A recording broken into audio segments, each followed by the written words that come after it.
Hello mga kaibigan, welcome sa ating kusina. Ayan o, mayroon tayong tinulang isda dito. Nagluto po tayo at saka mayroon tayo ditong saging. Ayan, samahan nyo si Inday Roning, magkain tayo. Saging, oh, okay, ayan. Luto na to ah.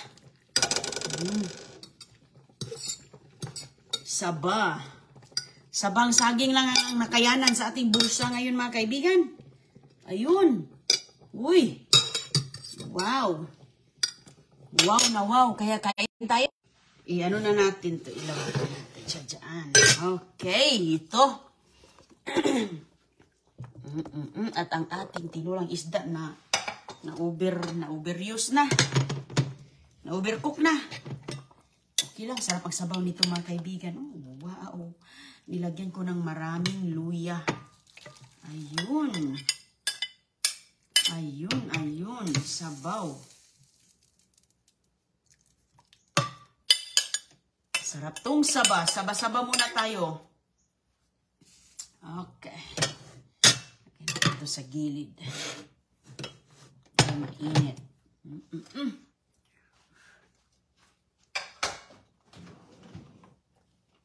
Mainit. Mainit po. Okay. Hello sa inyong lahat. Oh, anuin natin to siya. Palamigin natin muna. Higop tayo. Sabaw.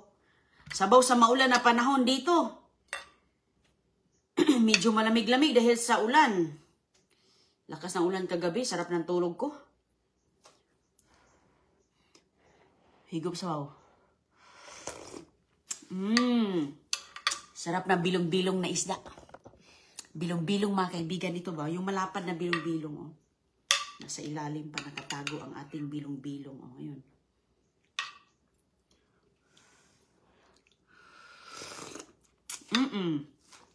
At saging. Ito.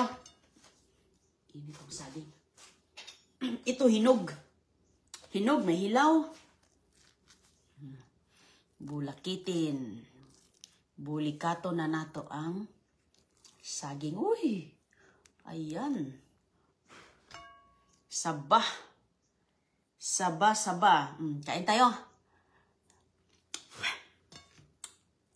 Init. Ito, hilaw. Oops! Nahati.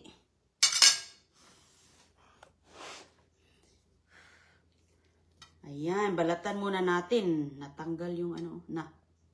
Okay. Hilaw to mga kaibigan. Maganda to sa bagoong. Ayan.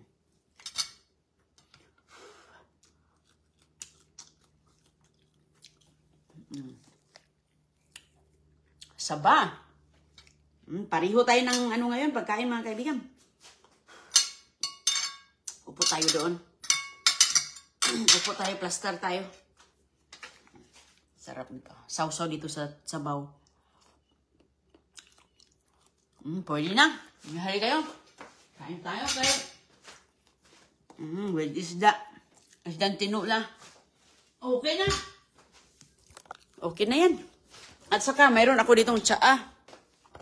Ang ating mahiwagang tsaa ba? Ayan. Kapi natin, kapi. Kapi na Blue Ternet. Malamig na. Pinalamig ko kay para masarap. Malamig-lamig sa mainit-init na sabaw. Sobrang ding mainit ang sabaw natin eh. Okay. Kain tayo mga kaibigan.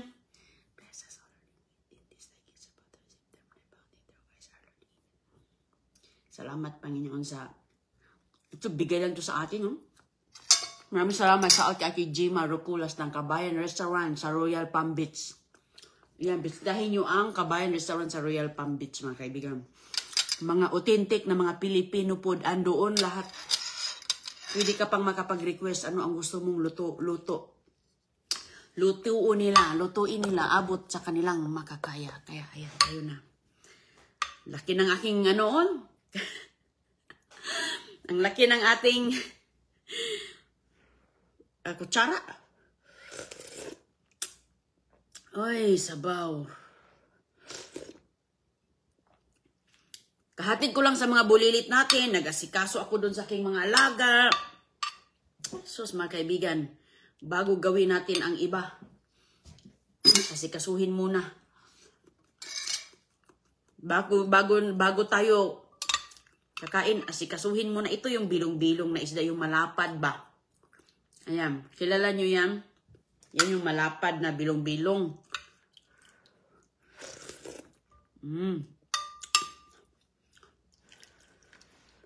Tapos kanin natin, saging.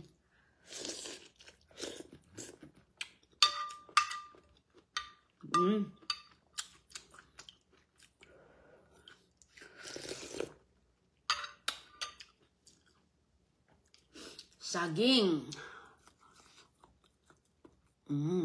Meron kasi tayong magtinula tayo. Meron pa akong isda. Kaya ito itlog sana yung tulain ko. Dami kong nakuha itlog. Ay, asan na yung itlog natin? Nasa labas pa pala. Naku po, nakalimutan ko na.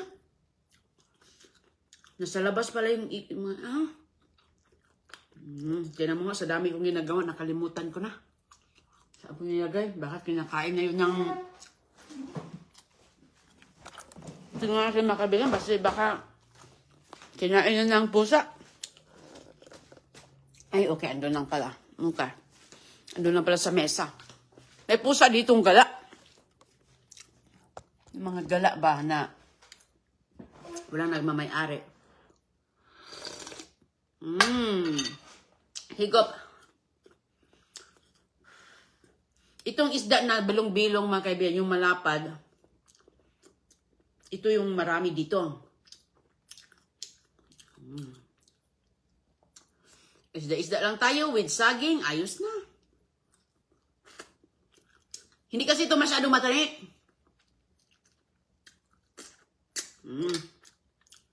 Magkano ang kilo ng saging ngayon?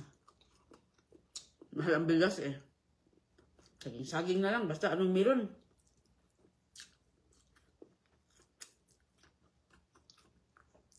Salamat nga si Jima kay bigyan tayo ng kardaba.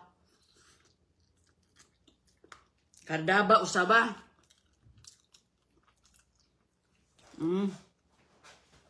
Wala nang kanin-kanin dito kay ako nga, kinakanin ko na nga lang yung mga talbos kamote.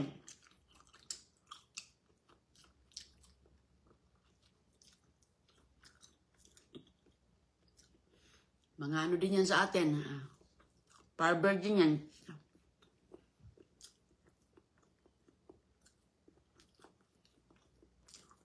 Hindi siya masyadong matinik ito, malapad, kaya maganda pa sa mga bulilit.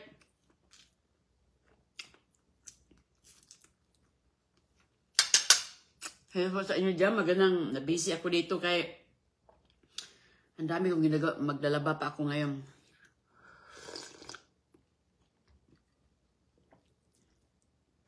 Ayan kayo, nakapaglaban na ba kayo? Parang kagala na. Napupuntahan, busy sa bukas. Ito gusto ni CJ na isda, magagawa niyan siya sa mata. Ako. Ang mga batang yan, mga kaibigan, dalhin sa Pilipinas, mag-aral sa Pilipinas. Ayos. Hindi na mapili. Kain ng saging. Banana Q, paborito nila yan. Marami yan dyan sa kalsada. Kaya siya mag-isnak-isnak ng mga cook, wag yun. Wag na magkukok. Nagka-UTI pa. Diba? Kumusta na dyan? Wala bang bagyo dyan? Okay na? Meron akong bagoong, pero ito lang munang sarap na maghigop ng sabaw. Sabi, medyo malamig-lamig. Mahinog. At saka marami itong biniwigay. Pinag-share ko din sa kababayan natin yung iba. Itong saging. May pumunta ditong kaibigan ko last week. Nanghingi siya ng talbos kamote. Yung itatanim. Binigyan ko din siya. Kaya, na-sharing natin ang laki nito. Pag uwi nila agoy-agoy, nagluto ako nito at si Jay, ito yung kanilang snack. Huwag natin silang sanayin. Ako mga kaibigan, hindi ko sila sinasanay sa yung mga binibili dyan sa tindahan na mga chichirya, mga ganyan. Magluto lang ako dito ng kamote Q, banana Q, popcorn, mga, yan ang bilong-bilong, malapad.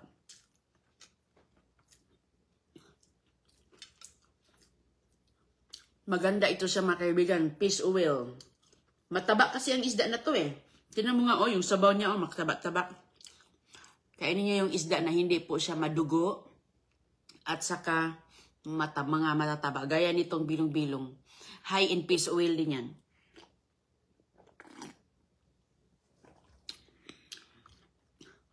Iwasan niyo yung isda mga kaibigan na mataas sa mercury. Mataas sa mercury. Number 1, tuna, mackerel. King mackerel. Iwan ko ano yan sa Tagalog. Kasi alam mo, nung buntis pa ako, sabi ng dietitian, ito yung kainin mo. Number 1, yung mababa ang mercury sa isda. Kasi parati ako nag-iisda eh. Maganda kasi ito sa ating kasusugan, ang isda mga kaibigan. Lalo na hindi farm ba? Hinahinay lang kayo sa mga isda na yung farm. Hinahinay lang kasi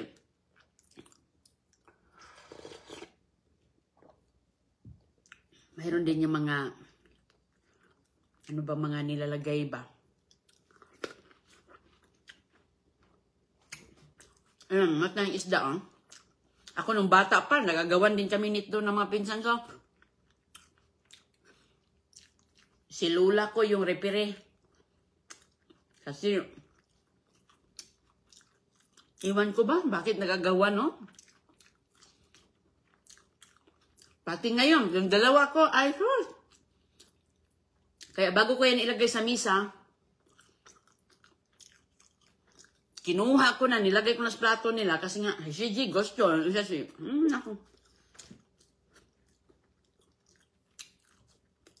Paborito nila. Siguro ganun din naman kayo. Di ba pag bata tayo?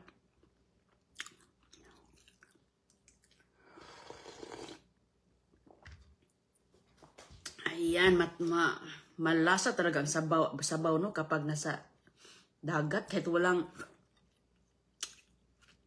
yung isda ba galing sa dagat, dito kasi maraming farm dito eh. Fish farm. Pero usually dito mga kaibigan, malapit lang naman kami sa dagat dito. Ako nga noon, nangisda man ako noon. Mga nakukuha ko, mga talkitok, matambaka.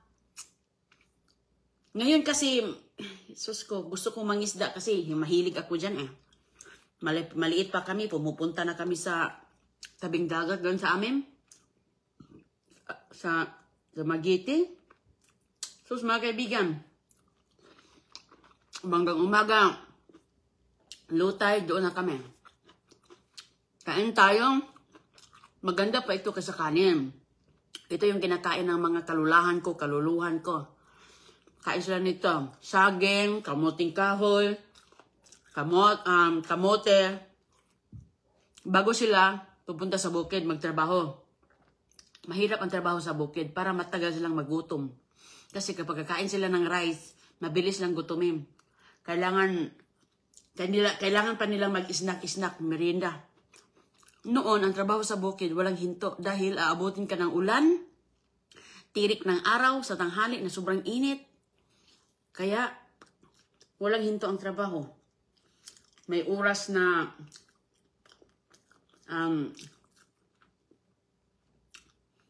mabilisan talaga ba? Kasi nga, balay natin, makita natin may uulam. Hindi na maubos ang ginagawa. Hindi na matapos. So,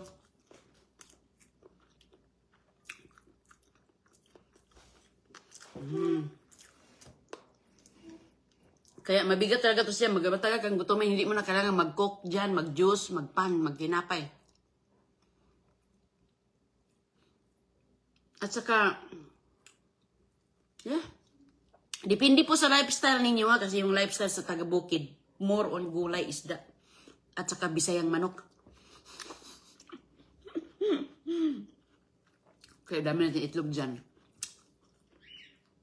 Manok natin, araw-araw ng itlog. Kaya, salamat talaga. At saka yung saging ko, namunga na. Makatikim na naman ako sa Sabaco at saka doon. Hindi magtagal mga kaibigan. At saka, maganda naman ito kasi